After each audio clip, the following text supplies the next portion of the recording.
이곳에 임하신 하나님 나라 가난한 마음으로 바라보리라. 먼저 그 나라 그 뜻 구하며 나의 삶 드리리. 주님이 맡기신 하나님 나라 믿음의 눈으로 바라보리라. 하늘의 뜻이 이 땅 가운데 완성될 그날까지 믿음 다하여 그 위에 서리라. 하나님의 나라는 무너지지 않으리. 믿음 다하여 그 나라 세워가리라. 주님 곧 오실 때까지 믿음 다하여 그 위에 서리라. 하나님의 나라는 무너지지 않으리.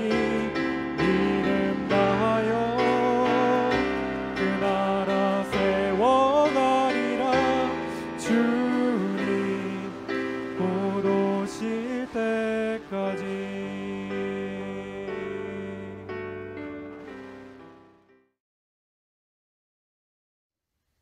못된 열매 맺는 좋은 나무가 없고 또 좋은 열매 맺는 못된 나무가 없느니라. 나무는 각각 그 열매로 아나니 가시나무에서 무화과를 또는 찔레에서 포도를 따지 못하느니라. 선한 사람은 마음에 쌓은 선에서 선을 내고 악한 자는 그 쌓은 악에서 악을 내나니 이는 마음에 가득한 것을 입으로 말함이니라.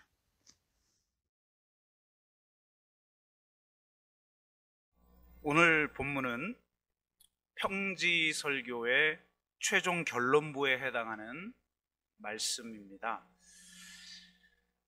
마태복음의 산상수훈도 이 말씀으로 결론을 맺고 있는데요.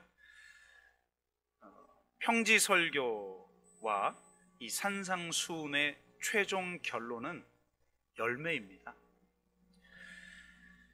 산상수훈이나 평지설교는 복에서 시작해서 열매로 끝맺습니다. 그러니까 복이라는 씨앗이 우리에게 심겨졌고 그 복이라는 씨앗이 좋은 열매를 맺게 된다는 이야기인 것이죠. 씨앗 안에 있는 유전자가 좋은 나무이기 때문에 결국 좋은 열매를 맺을 수밖에 없습니다. 주님도 이걸 먼저 말씀하시죠. 좋은 열매를 맺기 위해서는 좋은 나무가 먼저 되어야 하는 것입니다. 43절에 44절 못된 열매 맺는 좋은 나무가 없고 또 좋은 열매 맺는 못된 나무가 없느니라. 나무는 각각 그 열매로 아나니 가시나무에서 무화과를 또는 찔레에서 포도를 따지 못하느니라. 이런 말인 것이죠. 그러니까 결국 좋은 나무가 되는 것이 먼저라는 겁니다. 제가 군목을 할 때 청년부에 있던 친구가 찾아와서 상담을 요청을 했어요. 직장 상사가 너무 괴롭힌다는 거예요. 그러니까 들어보니까 정말 말도 안 되는 그런 상사더라고요. 밤늦게까지 일을 시킨 다음에 모든 성과는 자기가 다 가져간다든지, 일이 잘 안 될 때는 모든 책임을 부하들에게 전가하는 그런 상사였어요. 그러니까 이 청년이 막 하소연하는 거죠. 그러면서 이렇게 저에게 이야기하더라고요. 목사님, 제가 그 상사 덕분에 아주 성질이 더러워졌습니다, 목사님. 그렇게 말을 하길래 뭐 워낙 친하니까요. 보통은 이제 공감을 하고 뭐 그 다음에 또 좋은 이야기를 해줬을 텐데 제가 이렇게 얘기했어요. 야, 그래도 말은 똑바로 해야 되지 않냐? 네 성질이 더러워진 게 아니라 네 성질이 드러난 거겠지. 여러분, 성질은 더러워질 수 없습니다. 원래 성질이 더러운 겁니다. 나타나지 않다가 환경이 조성되니까 그 더러운 성질이 드러난 거죠. 여러분, 좋은 나무가 좋은 열매를 맺게 되어 있습니다. 나쁜 나무는 나쁜 열매를 맺을 수밖에 없는 것이죠. 하나님의 복이라는 유전자를 가진 좋은 나무가 좋은 열매를 맺게 되어 있는 거예요. 그러므로 하나님은 먼저 우리의 존재를 바꾸셔요. 우리를 좋은 나무 되게 하셔요. 우리를 거듭나게 하시고 새로운 피조물이 되게 하시고 우리 안에 성령을 내주하게 하시고 우리 안에 예수 그리스도의 생명을 주시죠. 좋은 나무는 반드시 좋은 열매를 맺게 되어 있습니다. 하나님의 복을 주셨는데도 좋은 열매를 맺지 못한다면 결국 심판을 받게 되어 있죠. 마태복음에서 주님은 분명하게 말씀하시죠. 그들의 열매로 그들을 알지니 가시나무에서 포도를 또는 엉겅퀴에서 무화과를 따겠느냐. 이와 같이 좋은 나무마다 아름다운 열매를 맺고 못된 나무가 나쁜 열매를 맺나니 좋은 나무가 나쁜 열매를 맺을 수 없고 못된 나무가 아름다운 열매를 맺을 수 없느니라. 아름다운 열매를 맺지 아니하는 나무마다 찍혀 불에 던져지느니라. 이렇게 말씀하십니다. 이 말씀은 제사의 맥락에서 이해할 수 있다고 해요. 레위기에 보면 번제단의 불은 절대 꺼트리지 말라고 그렇게 말씀하시죠. 레위기 6장 12절 아침마다 나무를 그 위에 태우고 번제물을 그 위에 버려놓고 화목제의 기름을 그 위에 살을 찌며 라고 말합니다. 저녁에는 불씨를 숯으로 보존하다가 아침에 불쏘시개를 이용하여 다시 불을 붙이는 거죠. 근데 이때 불쏘시개로 사용하는 나무가 무슨 나무냐면 바로 열매 없는 무화과 나무라고 합니다. 그러니까 찍혀 이 불에 던져지는 거죠. 아름다운 열매를 맺지 못하는 나무는 그렇게 된다는 겁니다. 그럼 열매 맺는다는 것의 의미는 무엇일까요? 그것은 행함이 있는 삶을 사는 것을 말합니다. 마태복음에서는 이걸 자세히 풀어서 이야기해주고 있죠. 나더러 주여 주여 하는 자마다 천국에 다 들어갈 것이 아니요 다만 하늘에 계신 내 아버지의 뜻대로 행하는 자라야 들어가니라. 그 날에 많은 사람이 나더러 이르되 주여 주여 우리가 주의 이름으로 선지자 노릇을 하며 주의 이름으로 귀신을 쫓아내며 주의 이름으로 많은 권능을 행하지 아니하였나이까 하리니 그때에 내가 그들에게 밝히 말하되 내가 너희를 도무지 알지 못하니 불법을 행하는 자들아 내게서 떠나가라 하리라. 정말 무서운 말이죠. 아무리 믿음이 좋아도 행함이 없으면 소용이 없다는 겁니다. 행함 없는 믿음은 죽은 믿음인 것이죠. 행함이 없는 믿음은 죽은 믿음이기 때문에 진정한 믿음은 반드시 행위의 열매를 동반하게 되어 있습니다. 열매가 없으면 분명 잘못된 믿음을 가지고 있는 것이죠. 진정한 믿음은 오직 사랑으로 역사하는 믿음뿐인 것입니다. 참 제자는 예수님을 주와 구주로 믿기에 반드시 아름다운 열매를 맺어야 합니다. 그런데 여기에서 하나 주목해야 하는 지점이 있습니다. 앞서 말한 것처럼 좋은 나무가 되어야 좋은 열매를 맺을 수 있어요. 그런데 정말 재미있는 점은 좋은 나무도 그냥 잘 자라게 되는 게 아니라는 겁니다. 잘 자라게 되는 과정이 필요하다는 거예요. 오늘 본문 45절을 읽어볼까요? 선한 사람은 마음에 쌓은 선에서 선을 내고 악한 자는 그 쌓은 악에서 악을 내나니 이는 마음이 가득한 것을 입으로 말함이니라. 누가는 선한 사람이란 뭐냐면 마음에 선을 쌓는 사람이라는 겁니다. 악한 사람은 누구냐면 마음에 악을 쌓는 사람이라는 거예요. 좋은 나무가 자동적으로 좋은 열매를 맺는 게 아니라는 거예요. 악한 나무가 자동적으로 악한 열매를 맺는 게 아니라는 거예요. 좋은 나무가 좋은 열매를 맺으려면 선을 쌓는 과정이 있어야 된다는 거예요. 그 쌓은 선이 열매를 맺게 만든다는 겁니다. 마음에 선을 쌓는다는 것은 그러면 도대체 무엇일까요? 저는 이것이야말로 경건의 훈련이다 라고 생각합니다. 디모데전서 4장 7절에서 8절 말씀 볼까요? 망령되고 허탄한 신화를 버리고 경건에 이르도록 내 자신을 연단하라. 육체의 연단은 약간의 유익이 있으나 경건은 범사에 유익하니 금생과 내생에 약속이 있느니라. 정말 놀라운 말씀이고 무서운 말씀이죠. 경건의 훈련을 하는 자에게 바로 금생과 내생의 약속이 이루어진다는 거예요. 그러면 이 경건의 훈련이라는 것은 도대체 뭘까요?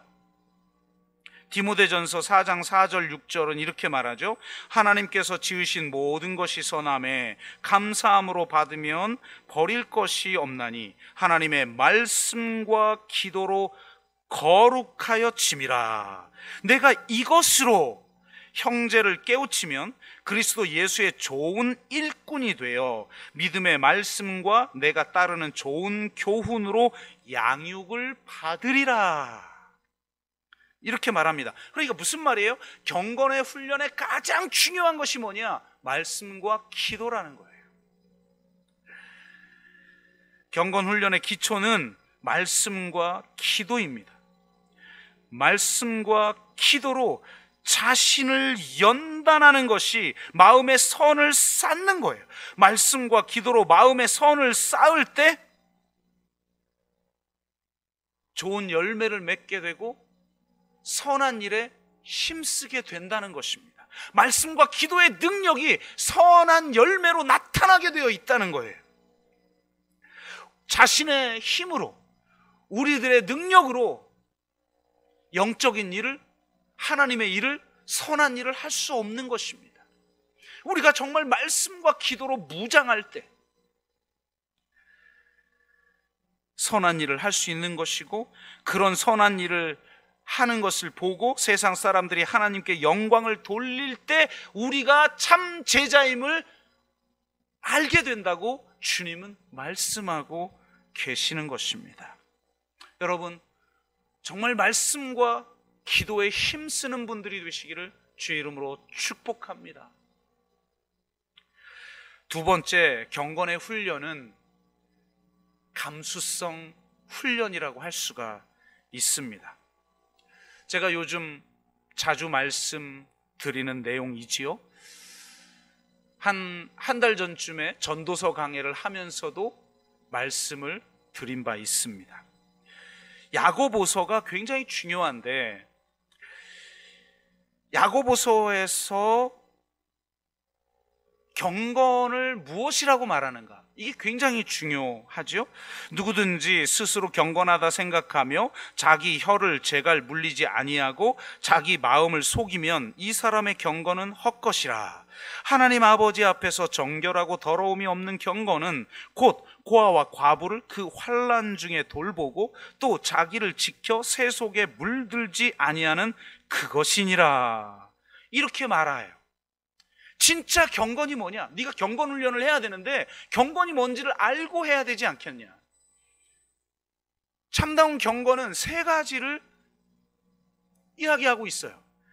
혀를 다스리는 것과 과부와 고아를 돌보는 것, 그리고 새 속에 물들지 않고 자신을 지키는 것이에요.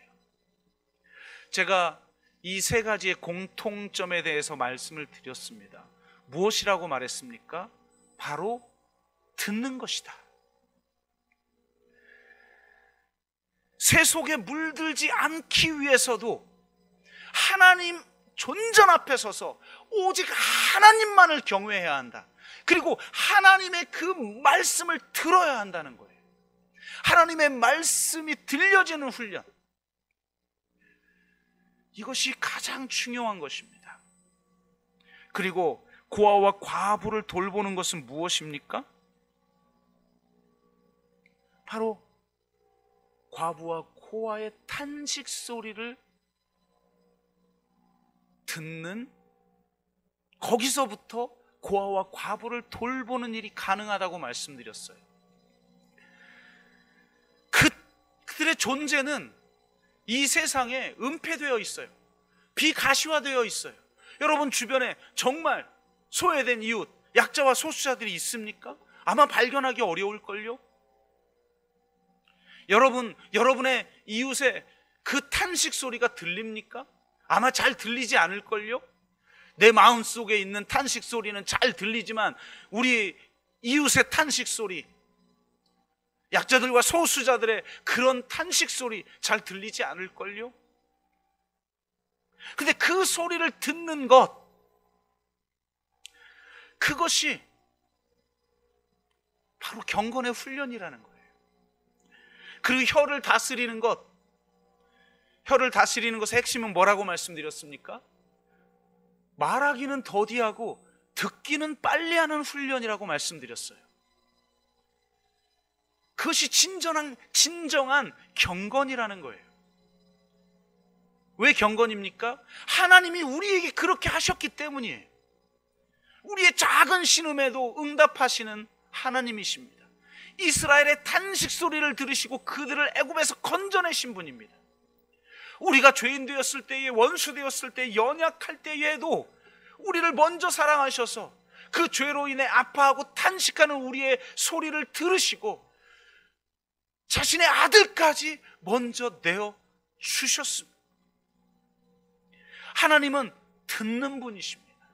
우리가 하나님을 안다는 것은 그렇게 하나님이 먼저 듣는 분이시라는 것, 사랑은 듣는 것이라는 것, 그것을 우리가 깨닫는 거예요. 그래서 우리가 하나님과 가까워지면 가까워질수록 경건해지는 겁니다. 우리가 하나님과 가까워질수록 경건해지면 우리는 말하기보다 듣기를 먼저 하게 됩니다. 그리고 이 땅에 소외된 이웃들의 탄식 소리를 듣게 됩니다. 그리고 하나님의 음성을 듣게 되는 것입니다. 그러므로 진정한 경건의 훈련은 첫째, 말씀과 기도입니다. 그것을 통해서 여러분의 심령 가운데 선을 쌓으십시오. 그리고 또 하나, 다른 사람의 소리를 들으십시오. 말하기보다 듣기를 먼저 하는 훈련을 하십시오.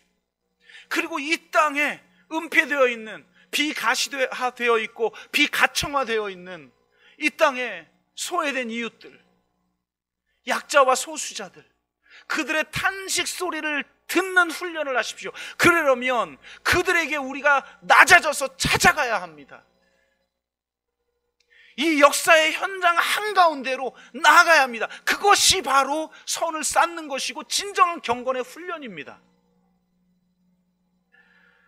저와 여러분이 그렇게 경건의 훈련을 통해서 여러분의 심령 가운데, 우리의 심령 가운데 선을 쌓음으로 자연스럽게 선한 일에 힘쓰는 자들이 되시기를 주의 이름으로 축복합니다.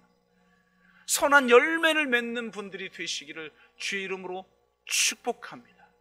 좋은 나무가 자동으로 좋은 열매를 맺는 것이 아니라 마음에 선을 쌓는 과정이 필요한 것처럼 말씀과 기도로 무장하고 이 땅의 가장 연약한 자들의 탄식 소리를 듣는 훈련을 통해서 그렇게 선한 열매를 맺어가시는 저와 여러분 되시기를 주의 이름으로 축복합니다. 우리 함께 기도할까요?